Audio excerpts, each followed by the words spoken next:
You live as if you are late. Not late to a meeting, but late to life itself. As if something important is always about to happen. And if you do not stay alert, if you do not keep moving, you will miss it. So the mind stays tense. The hands reach for the phone. The eyes search for more. The body carries a quiet urgency it does not question. This is not strength, it is scattering. A quiet life is not the life of someone who has given up. It is the life of someone who has stopped being dragged. Quiet is not emptiness. Quiet is command. Simplicity is often misunderstood. People imagine it means fewer objects, fewer plans, fewer ambitions. That is the surface. The deeper meaning is fewer compulsions, fewer false needs, fewer chains disguised as preferences. Simplicity is the mind no longer negotiating with what it cannot control. Look closely at what makes you busy. Much of it is not necessity. It is desire wearing the mask of duty. It is fear wearing the mask of preparation. It is the craving to feel important, to feel safe, to feel ahead. So you fill the day. You collect tasks and messages and opinions. You treat motion as proof of worth. But reality does not reward motion. Reality rewards accuracy.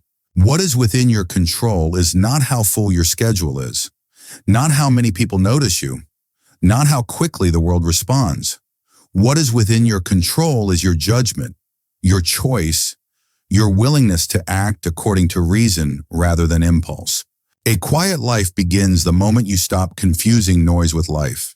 Consider how often you add something, not because you need it, but because you feel a gap, a moment of boredom, a moment of uncertainty, a moment where you face yourself.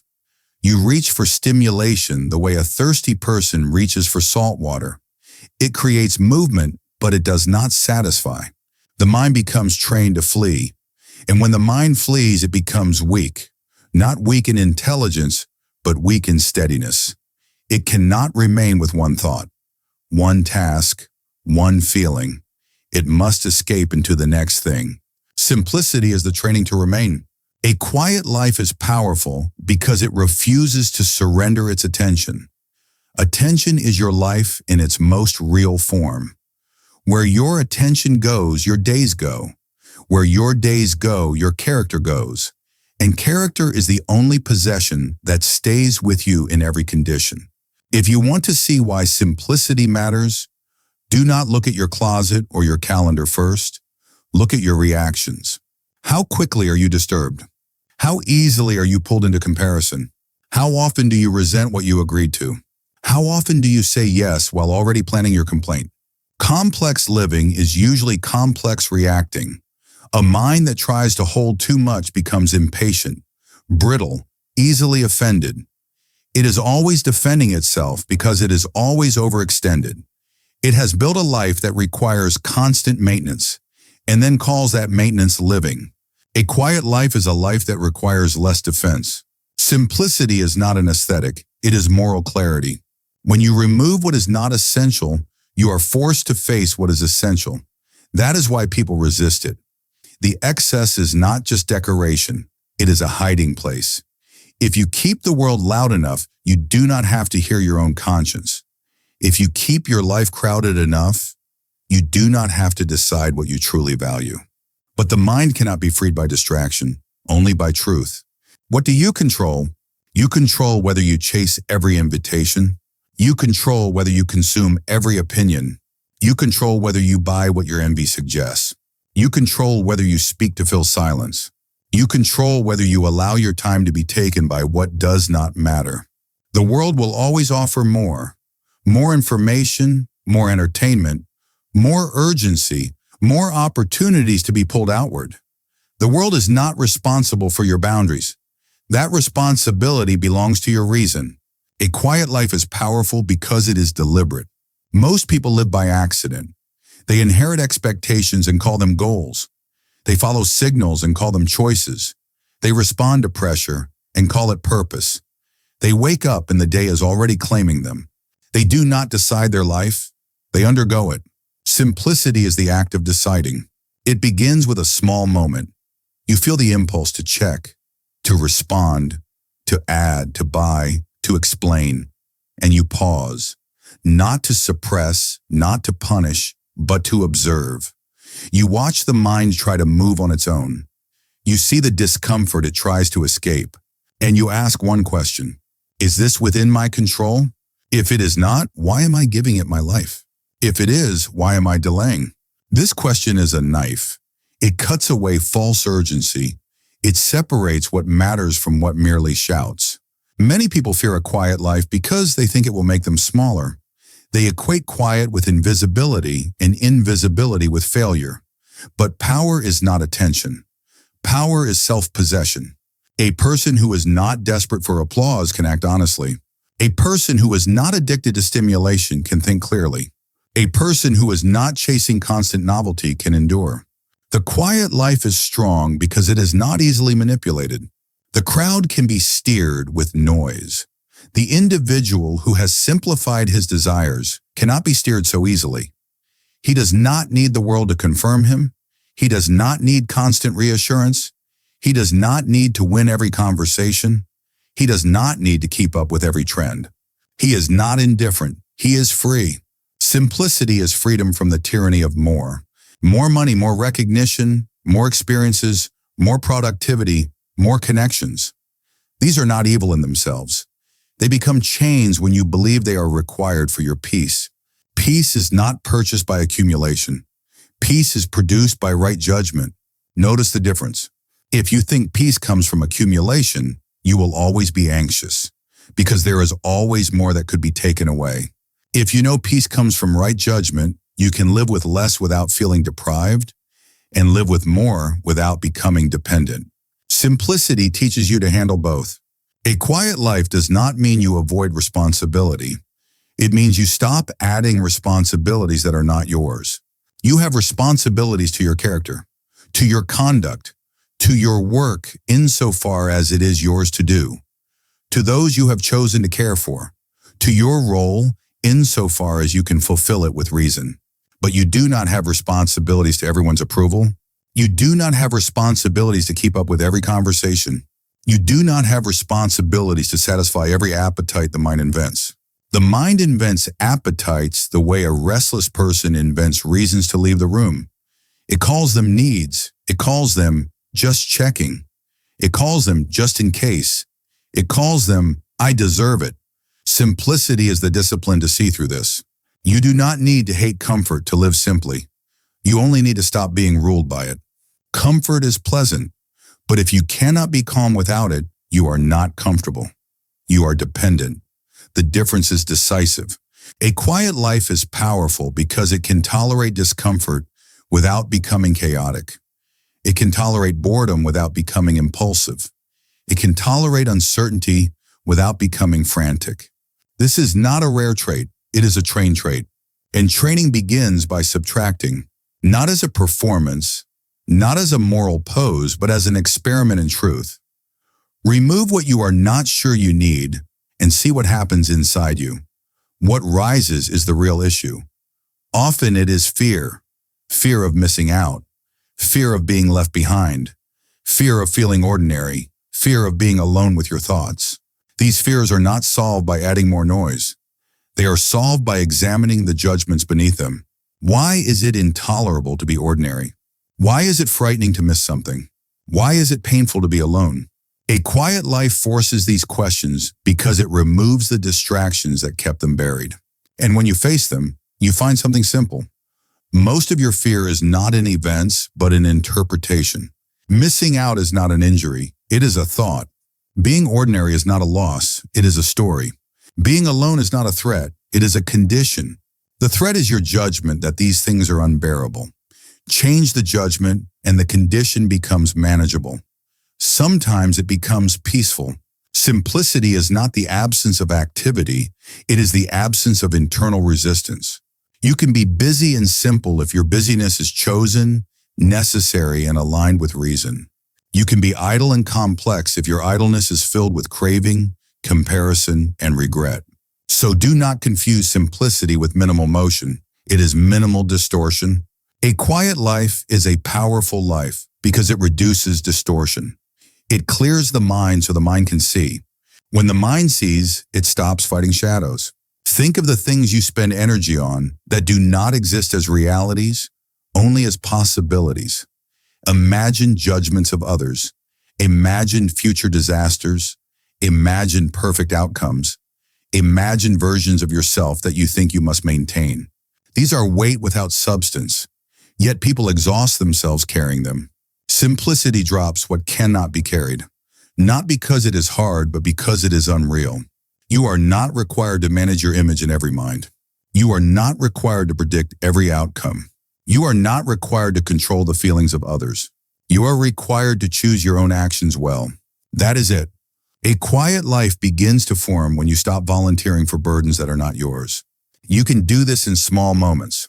When you feel the urge to explain yourself excessively, you can speak plainly and stop. When you feel the urge to argue online, you can let the world keep its noise. When you feel the urge to buy something to change your mood, you can let the mood pass without bribing it. When you feel the urge to keep scrolling because stillness feels empty, you can sit in that emptiness and learn that it does not kill you. This is not deprivation. This is recovery. You are recovering your capacity to be present without entertainment, your capacity to be content without novelty, your capacity to act without applause. This is power. Most people are not weak because they lack talent. They are weak because they cannot direct their own attention. Their attention is owned by whatever is loudest, and whatever is loudest is rarely what is most important. A quiet life returns ownership. It makes you capable of deep work, deep listening, deep rest. It makes your relationships more honest because you are not using people as stimulation. It makes your choices clearer because you are not constantly sedated by distraction. And it makes your inner world less crowded, which means less conflict. The human mind becomes troubled when it tries to live in too many places at once. It tries to live in the past, rewriting it. It tries to live in the future, controlling it. It tries to live in the opinions of others, managing them. It tries to live in endless hypotheticals, rehearsing them. Simplicity is the decision to live where you actually are. In this moment, you can choose. You can choose your next thought, or at least you can choose whether to trust it. You can choose your next action, or at least you can choose whether to act on impulse. You can choose what to value. This is within your control. Everything else is weather. A quiet life does not require you to withdraw from society. It requires you to stop letting society enter your mind without permission. You can participate without becoming possessed. You can care without clinging. You can work hard without being frantic. You can aim high without being desperate.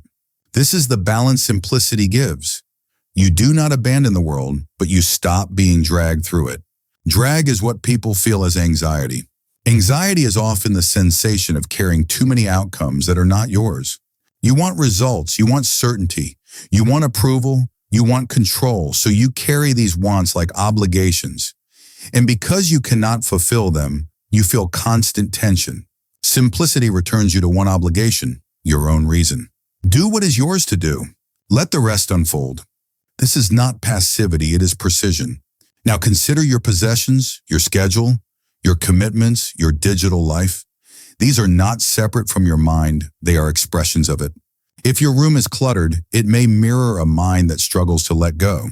If your calendar is crowded, it may mirror a mind that struggles to say no. If your phone is overflowing, it may mirror a mind that struggles to sit with itself. Again, do not moralize this. Observe it. Treat it as evidence. The task is not to appear simple. The task is to be free. A quiet life is powerful because it reduces the number of things that can threaten your stability.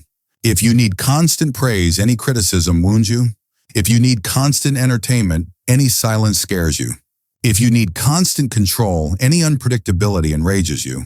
Simplicity removes these dependencies one by one, and what remains is a person who can stand, not because nothing happens to him, but because he no longer collapses inside when things happen. This is the practical meaning of a quiet life. When something goes wrong, the simple mind asks, what is mine to handle? When something goes right, the simple mind asks, how do I receive this without attachment? When the world shouts, the simple mind asks, do I need to answer? When desire flares, the simple mind asks, is this necessity or impulse? This is the discipline of perception. You train the mind to see clearly before it reacts. You train it to distinguish reality from interpretation. Most suffering begins as interpretation. Someone is slow to respond to you. You interpret it as rejection. Someone succeeds. You interpret it as your failure.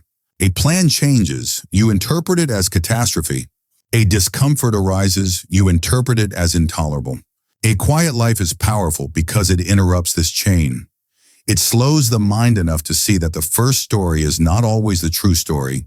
Then you can choose. Choice is your domain. If you want simplicity, do not start by declaring it. Start by practicing one moment of restraint. Restraint is not punishment, it is sovereignty. You do not eat every time you want to eat. You do not speak every time you want to speak. You do not check every time you want to check. You do not buy every time you want to buy. Each restraint is a small return of power to your will, and the will grows strong by using it. A quiet life is not built in a weekend. It is built in thousands of small refusals to be pulled. The mind will resist. It will say you are missing out. It will say you are falling behind. It will say you are wasting time. It will say you deserve more. Let it speak. The mind is like a child that complains when boundaries appear. It complains not because the boundaries are wrong, but because it is used to indulgence. If you give in every time, the mind learns that it only needs to protest to be obeyed. Simplicity is the boundary. It is the quiet no you give to impulses that do not serve reason. Now look at what you truly need. Food, shelter, health, honest work, rest, meaningful relationships, time to think, time to recover. These are stable needs. They do not multiply endlessly. They can be met without panic. They can be protected with clarity. Desires, in contrast, multiply. They grow with feeding. They are never satisfied for long because they are not aimed at necessity. They are aimed at feeling. Feeling significant, feeling safe, feeling admired, feeling entertained. You cannot build a stable life on feelings that require constant external input. A quiet life is powerful because it builds on what is stable. Your capacity to choose virtue in any condition. Virtue is not a label. It is the act of aligning with reason when it would be easier to chase comfort or approval. Simplicity supports virtue because it removes temptations that exhaust your discipline. You do not need to test your will against every distraction. You can reduce distractions. This is not weakness. This is strategy. A wise person does not walk into unnecessary storms to prove he can stand and win. He chooses steadier ground. Simplicity is choosing steadier ground. So you simplify the environment to support the mind. You simplify the commitments to protect attention. You simplify the consumption of news and opinions so your judgment remains your own. You simplify the number of people who can pull you into their drama, not because you do not care, but because you care enough to remain sane. A quiet life is not a selfish life. It is a life that can actually be present. A frantic person cannot be fully kind. He is too busy defending his own nervous system. A scattered person cannot be fully reliable. His attention is divided. A person addicted to noise cannot listen. So simplicity is not withdrawal from human duty. It is preparation for it. When your life is quiet, you can respond rather than react. Responding is power, reacting is slavery. The world offers endless triggers. A quiet life does not remove triggers. It removes your dependence on them. You will still encounter insult, delay, disappointment, loss. You will still face your own fatigue, your own cravings, your own uncertainty. But you will meet these conditions with fewer complications. You will not add unnecessary narratives. You will not add unnecessary purchases. You will not add unnecessary explanations. You will not add unnecessary resentment. You will do what is required, and you will do it cleanly. This is dignity. Dignity is not pride, it is order. Order inside produces calm outside. And calm outside is not the goal. Calm inside is the goal. Because calm inside can exist in any external condition. A quiet life is powerful because it teaches you to place your peace where it belongs, in what you control. Now, as you listen to these words, do not turn simplicity into another project that creates pressure. That would defeat it. Simplicity is not something you achieve to prove yourself. It is something you return to again and again whenever you notice you have drifted into complication. Complication is not always wrong, but it must be chosen. If you choose complexity for a reason aligned with virtue, carry it. If complexity arrives because you could not say no, let it go. If complexity exists to impress others, drop it. If complexity exists to numb you, remove it. If complexity exists because you fear stillness, face stillness. The quiet life begins in the mind before it begins in the home. A mind can be quiet even in a crowded city. A mind can be noisy even in a silent room. So practice inner simplicity first. When you wake, you will feel the pull of the world. Messages, plans, expectations. Before you take them in, remind yourself, only one thing is required of you today, to govern your own judgment, not to control outcomes, not to be praised, not to avoid discomfort, to govern judgment, then act from there. When you speak, speak to serve truth and necessity, not to fill space. When you consume, consume what you need, not what you crave. When you work, work with full attention, not scattered urgency. When you rest, rest without guilt, because rest is part of reason. When you are praised, receive it lightly. When you are criticized, examine it soberly. And when you are alone, do not rush to escape. Use the stillness to check your direction. A quiet life is powerful because it gives you a clear direction. Most people are not lacking in effort. They are lacking in alignment. They push hard in many directions and call the exhaustion progress. Simplicity is alignment. One mind, one aim, one steady practice of choosing what is yours to choose. You cannot control how long you live. You can control how you live. You cannot control the mood of the world. You can control whether you join it. You cannot control what others value. You can control what you value. These are not small controls. They are the whole of life. The quiet life is not a retreat. It is an assertion. It says, I will not give my mind away. I will not sell my attention to the highest bidder. I will not measure my worth by noise. I will do what is right with as little inner disturbance as possible. This is power, and it is available to you now, not later, not when conditions improve, not when life becomes easier. It is available in the next moment you choose reason over impulse. The day will tempt you. It will tempt you to hurry without need, to argue without purpose, to consume without hunger, to commit without reflection, to chase without direction. Return each time to the same central question. What is within my control? Hold only that. Release the rest. Peace comes from holding only what belongs to you and releasing what never did.